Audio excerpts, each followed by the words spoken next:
Students, welcome to the online class. I am your SST teacher and the chapter we were discussing is about realms of earth, and this is the chapter 5th of your geography book of standard 6th, and we have already read about two realms, that is lithosphere and hydrosphere. Our today's topic is about atmosphere. तो atmosphere के बारे में आपने पहले भी पढ़ा है कि एटमॉस्फेयर हमारे अर्थ को एक ब्लैंकेट प्रोवाइड करता है और ये एयर मिक्सेस ऑफ गैसेस से होता है.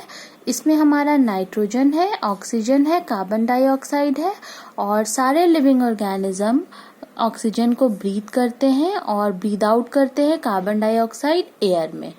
एटमॉस्फेयर हमें प्रोटेक्ट करता है हार्मफुल रेज ऑफ सन से और इसके अलावा वो प्लांट को प्रोवाइड करता है कार्बन डाइऑक्साइड और नाइट्रोजन, जो कि हेल्प करता है फोटोसिंथेसिस में. और ये नाइट्रोजन और कार्बन डाइऑक्साइड प्लांट्स एटमॉस्फेयर से लेकर अपना खाना तैयार कर लेते हैं and we get some water supply in the form of rain and snow from the water vapour present in the atmosphere. और जो वाटर वेपर आपके एटमॉस्फेयर में प्रेजेंट है वहाँ से हम रेन और स्नो ले लेते हैं. तो ये सारे मेजर गैसेस है जिसको आप ध्यान से समझेंगे कि परसेंटेज में गैसेस है. नाइट्रोजन सबसे ज़्यादा है, फिर ऑक्सीजन है, फिर आर्गन है और कार्बन डाइऑक्साइड का जो क्वांटिटी है वो बहुत ही कम है क्योंकि कार्बन डाइऑक्साइड सिर्फ एटमॉस्फेयर में गर्मी रिटेन करने के लिए होता है, तो इसलिए इसका क्वांटिटी कम है. अब हम देखते हैं स्ट्रक्चर क्या है एटमॉस्फेयर का. तो हमारा जो एटमॉस्फेयर है उसका हाइट 1600 किलोमीटर ऊपर तक है और ये 5 लेयर्स में डिवाइडेड है, जिसमें कि आपका जो बफर जोन होता है वो हर 2 लेयर के बीच में एक पतला सा लेयर थिन लेयर होता है. ट्रोपोस्फेयर जो है वो सबसे निचला यानी अर्थ से सबसे पास का जो लेयर है वो हमारा ट्रोपोस्फेयर है और यहाँ पे क्लाउड्स और वेदर अकरेंस होते हैं जैसे स्ट्रोम, बारिश, ये सारा आपका इसी लेयर में होता है. Here the temperature decreases with height. अब हम जैसे जैसे ऊपर जाएंगे हमारा टेम्परेचर जो होता है वो डिक्रीज होने लगता है. ट्रोपोस्फेयर के बाद जो सेकेंड लेयर आता है वो होता है स्ट्रैटोस्फेयर और इस लेयर में आपका ओजोन लेयर भी मिलता है.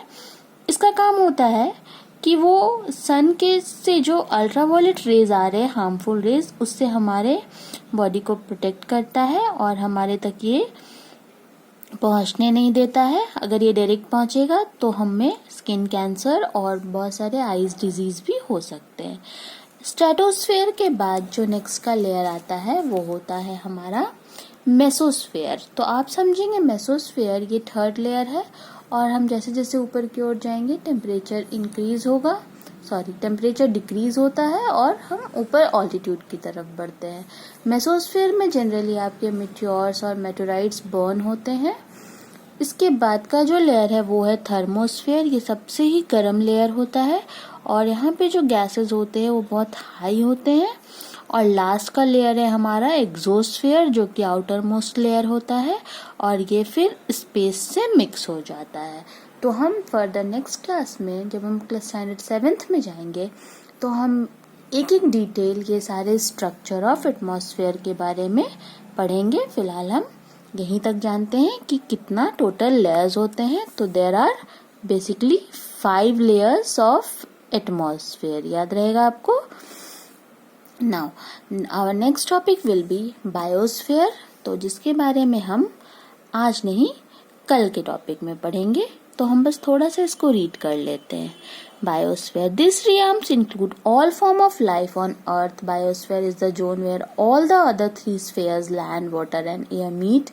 We find life form on the surface of Earth crust, within a few kilometers of the lowest atmosphere and even deep in the ocean. It supports between 5 to 30 million species of plants, animals and other small organisms. In the ocean or hydrosphere, life is dependent on the dissolved nutrient in water and air from the atmosphere. There is also an interaction between the living organism and non-living thing. You can say how all elements in the atmosphere interact with each other to create an ecosystem. Living organisms such as plants and animals interact with each other and with the physical element of the environment where they live. तो हम इसको detail में समझेंगे हमारे कल के topic में. तब तक हम यहीं देखेंगे आज, और हमारा जो नेक्स्ट टॉपिक होगा वो बायोस्फीयर होगा और interdependence of the 4 realms of the earth. ठीक है. Thank you student.